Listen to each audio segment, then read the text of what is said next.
If you haven't heard of GPT, well, it's the writing chatbot that people are using to create content for a wide variety of things.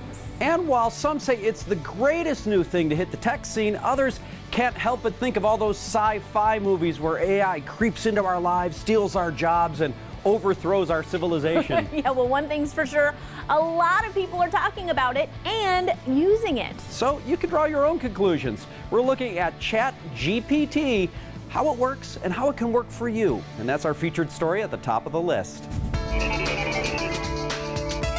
We're in the age of artificial intelligence, when computers are able to do more and more things than humans normally do. The latest, greatest tool is ChatGPT. Within 5 days, more than 1 million people were using it. That's Katina Michael, professor at Arizona State University's School for the Future of Innovation in Society.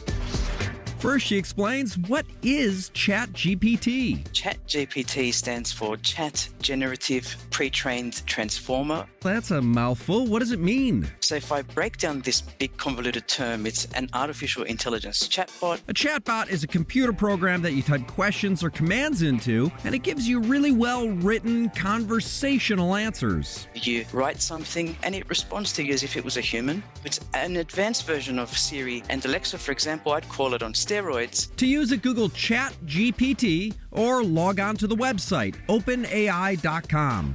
Create an account and type anything you want. Let's look at what ChatGPT can do. Some people have said, write a poem for me or my child, write a song about my dog. Lots and lots of people using it so they don't have to think for themselves. Others using it for research purposes. So far, ChatGPT can't scrape the internet for answers. It only works from data that's entered into it, so it can't give you current info like today's weather.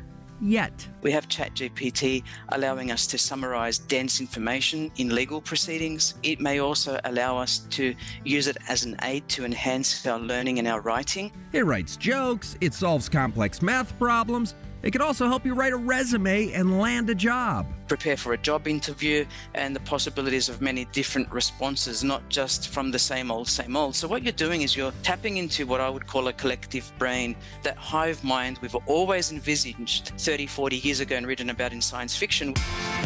One of the main concerns people are voicing about ChatGPT is that it could take people's jobs. A lot of people have said, mid-level white-collar jobs might be using AI, particularly in the advertising copy space, drafting press releases, drafting legal documents. But Katina doesn't necessarily think so. I believe it'll be used more as an assistive aid, a human aid. It's always going to have humans in the loop for validation and expression and those minor corrections that machines don't really understand. They don't have empathy. Double check anything you use it for because it does make mistakes. You'll never get rid of all that disinformation, misinformation, and invalidate it. She hopes people don't use it as a crutch too much. If we dull down our human faculties and stop using this thing called the brain, quite possibly there will be atrophy. Also, she says protect your personal information related to relationships, health, and legal issues. I think we need to be very careful about disseminating personal information because that data may well be used in the future to train future ChatGPTs.